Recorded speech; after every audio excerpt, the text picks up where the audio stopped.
Like I said, I'll sit over here and you can tell me about yourself now. Wait, I just walked now. Now I got to rest for a second. All right, you rest. Whenever you're ready. Is it working? You turn it off for a minute until I'm ready. It's okay. It's good to run. I just walked fast to Rosita for the oil. The damn door was stuck there. It wouldn't open up. Well, Things get old. They get a little stuck sometimes. Yeah, that's right. Sometimes you become unstuck. You were asking about what? The war. The war. Yeah. You mean the World War I? World War I. That's before they even had any plastic or saran wrap or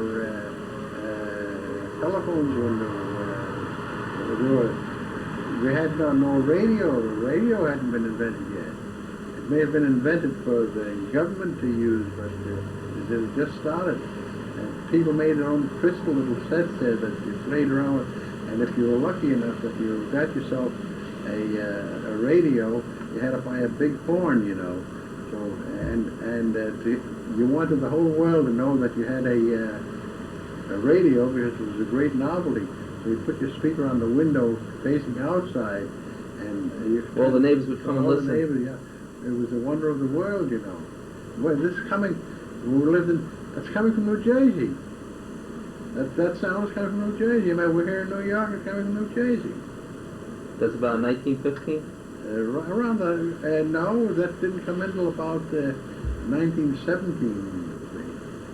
1918, 1915, 1916 was the beginning of radio, and everybody, you were able to make a little crystal set and get some sort of a sound. Well, however, you asked me about the war.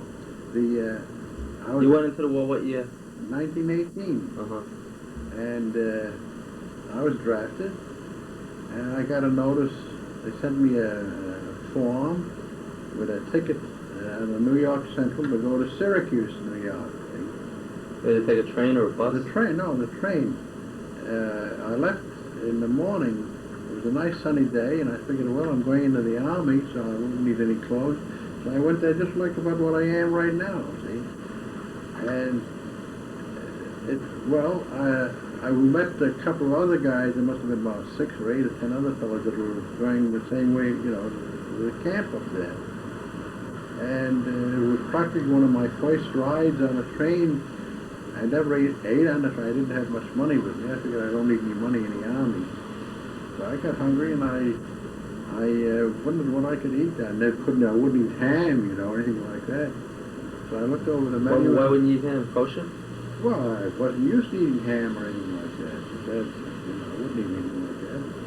So I looked over the menu to see what the cheapest thing they had there. The cheapest thing they had on that was peach with sweet cream. So I ordered that. Excuse me 1 second. Just let me make sure this is working. Okay. And that was 75 cents. In those days, that was a lot of money to spend, you know. And I was amazed. It was either a canned, but it was a huge, big peach there, whole peach. And they gave me a silver pitcher with sweet cream, see? It tasted wonderful. Now that was around noontime. Now the train was a milk train. It stopped at every dairy farm. You know, it stopped dozens and dozens of stuff. We didn't get up to Syracuse till we got up in Syracuse about 11 o'clock at night. In other words, it was a 12-hour trip. Oh boy. And we got to Syracuse, and it turned cold. It was very cold, and it was dark. There's no stars out. When we got to the end of the line, at the station, we had to get off, but the camp was a distance out, so we had to wait to get a trolley that took us out to the camp. We got to the camp about midnight. And when we got to the camp there, we were challenged by the guard, bull. So we showed him our papers there. He said, well, I'll have to call out the sergeant or somebody to accept us. And it was bitter cold. It was bitter cold. Dark and no moon, you know, but bitter cold. I was shivering. finally, one of the officers come out, and he said, well, they didn't tell us you were coming. We made no arrangements for you. And he said, well, you'll have to go in a barn. And they brought us into a barn there where they stored, they had metal beds in those days. Metal beds, they only the legs folded, so they were flat, you know. You picked up the legs, but there's springs, you know, spring. And the guy gives us, he shows us all a blanket and lay down on the springs, you know, with the blanket, shivering, freezing, and couldn't sleep. And the barns the wooden barn was all open, you know, a drafty thing there. The cold, the wind was blowing and howling from there. Most miserable night of my life I spent there. So finally, about 6 o'clock in the morning, they called us out, they lined up, and he calls my name, and he said, yes, he called us out, and he called my name, he said, KP, put me on kitchen duty. So I says to him, I've been freezing, I didn't sleep all night, I didn't just right away on KP there, what the hell is this here? Oh, it's a wise guy, huh?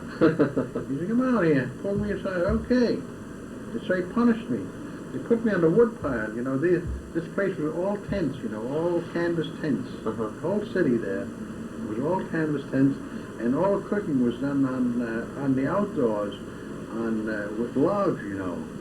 See, they had big garbage pails that, for instance, that they had coffee working in, you know. Another one, something else in it there. So they needed wood. So they gave me an axe, you know, and I said, oh, I was tickled at that, you know.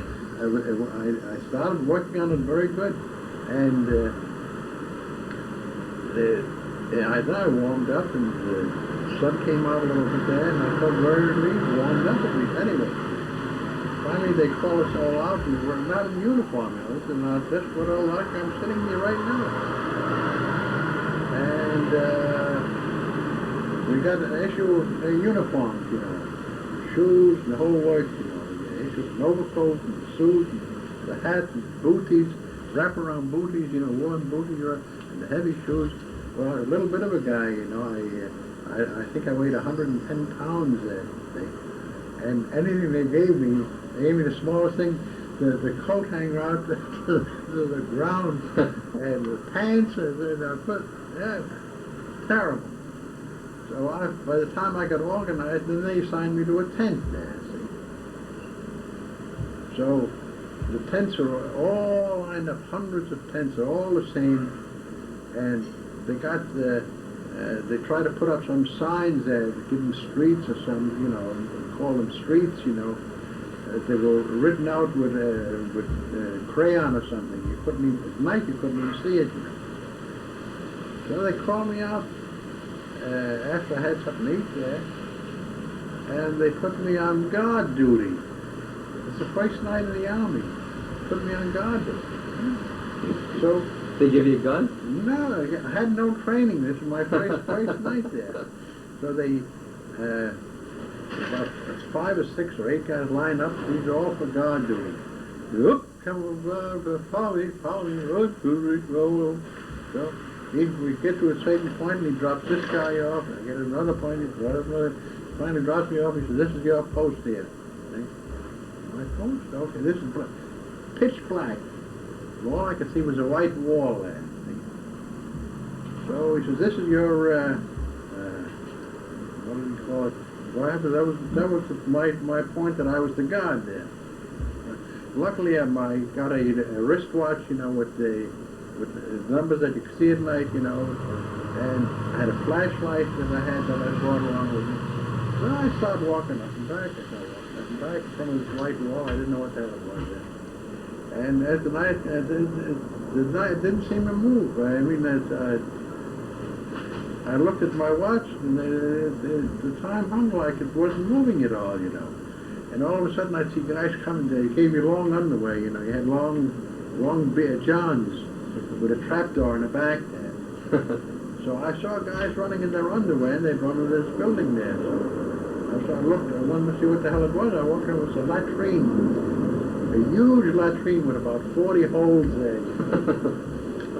So I said, what the hell am I doing? What am I doing? What am I supposed to do? They didn't tell me what I was supposed to do. I'm guarding. What am I guarding? Well, I tell you, that night never ended. I got tired of walking back and forth. I looked at my watch. It looked like it was standing still. So I got tired.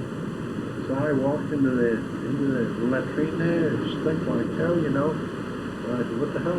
But it's cold anyway. I sat down on sat down there. The stink was unbearable. I get fed up with it and I walked outside. Well, just bad outside. There was no lights. Everything was dark. I was so sleepy. And I practically lay down over those poles there to fall asleep there. You know, I tried to sleep it out. Couldn't. What was I guarding? What was I supposed to do? That didn't tell me. Finally, my tour of duty was from 8 to 12. 8 o'clock at night to 12. Right. Pitch black. Finally, thank God, they come by and march by. Oh, okay, well, relieved, you know. Relieved, so I'm supposed to go back to my tent now. They're all alike. Pitch black. I remember I looked at the sign there. They all looked. So I started going into one tent. The tent, I think, slept 12, 8 or 10 or 12 people slept. So I look in this, pick up the flap, look in their old bed thing. I look in another one. I find look in another one. So there's an empty bed. So I lay down there. I didn't know whether it was mine or what the hell it was. So I lay down. And a guy comes running back to the door. Hey, what the hell are you? So I started looking through. I spent half the night looking through. Which is your bed? Until I found my bed there. That was my first night in the army. Very heroic. That's it. So what'd you do after you? So what'd you do in the war? You just waited till it ended? No,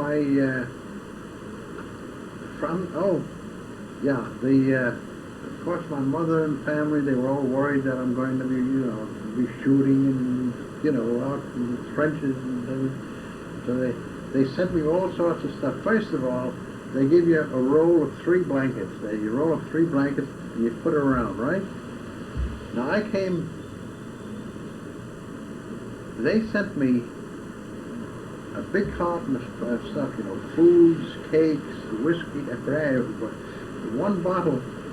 They sent me with some sweet liqueur, and it was in a bottle, Kaiser Wilhelm whiskey. It was embossed on the bottle, Here I'm going to go fight the Germans. Kaiser Wilhelm whiskey. So I had this roll, and then they give you a duffel bag. See? For instance, it's warm, you can't wear your overcoat. Right. And other things, and I had my old clothes yet, that I had my shoes and whatever else. I had a duffel bag full. And then I had this carton of stuff that they sent me, and all of a sudden I get noticed to move on. They call my name. They move you by. I got to go walk to the truck. So I got this roll around that keeps on. I try to fit my duffel bag here, and it kept on falling. And then I got this carton to carry along with me. Well, it was like a Max Sennett comedy, So what I had to do, I had to leave either the carton or the duffel bag and run about 50 feet and then come back, pick up the other one, leave it there. I finally got to the truck there, and they threw it on the truck there. And then I had to took a train to Washington, D.C. In Washington, D.C., there was no camp there. They gave you $30 a month for a room. You're supposed to go out and find a room. The furnished room, and every room was $30 a month. See? And then they gave you $30 a month for your food, and your salary was $30 a month. So I finally found myself a room, and I was assigned to the Signal Corps. So in the Signal Corps, they took over like dance halls you know, any building that had a large area, the Army took it over. And so I was in the signal corps, and what all my duties were when the mails came in to distribute it.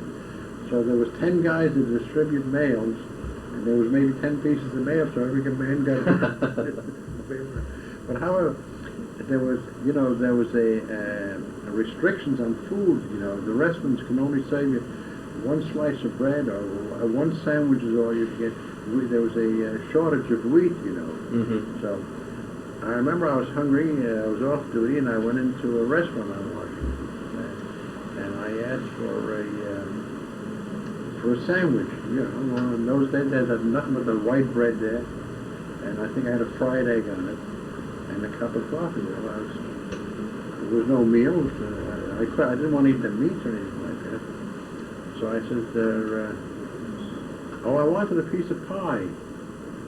You know, you said you had your ration. I had to go to another restaurant to buy a piece of pie. And I was, as I said, I was staying. Oh, then from after the rooms, they put us in, they built barracks. They built barracks, wooden barracks, with paper walls, you know. Mm-hmm. Well, you know, they were cardboard, you know. There was a furnace, a hot furnace in the middle there. And we slept about 100 guys in each barrack there. But duty, nothing heroic. Only that it was so goddamn boring. And Christmas Day, I got my discharge. So you spent your whole time in World War I in Washington? Well, the battles of, in Washington, D.C. Christmas time, I got discharged. How about your brothers? Were they in the war? No, but I was the only You were the oldest one? Yeah. I was the only one. I had an older brother, but for some reason they didn't. He was shorter than me. And then I had a bad finger, see. I have I don't have too much strength this arm here. Uh-huh. This hand. You had that when you were younger? 4F, I was birthday. Yeah. This I was held up at night, and where we lived out in East New York, and I had a little pearl-handled knife, and I tried to use it, and I held the knife the wrong way, and the blade closed in on my hand here. Uh-huh. So I said, well, we didn't go to doctors in those days, so I went to the dispensary on Essex Street. So I come in there, the guys on duty, he says, are you working? I said, yeah. I said, can you afford us to pay $2? I said, oh, yeah. He didn't do nothing. He just gave, on a slip of paper, the guy's name was Cohn, C-O-H-N. He told me to come over to his place at night, and that was $2. He let me go out without warning me. I didn't know my tendon was cut. Oh, boy. See? Which he could have, closed up right away. Right. So I said, well, if he's not doing it, he probably doesn't, nothing wrong. He knows more than you did. Yeah. So I said, well, I'll let it go. I let it go about a week. And now I saw I couldn't move my finger. So I went to the New York hospital, and I got a hold of a woman doctor there. She said, why did you leave it go so long? Because your tendon's cut there. You know, it's like a piece of elastic. Yeah. She said, if you don't catch it right away, it retracts. Right. And she says, try. She cut me from here all the way up to here. She couldn't get a hold of it again. Oh, boy. I lost the use of this. I had strength. Okay, now you cut it off. You paid my tail.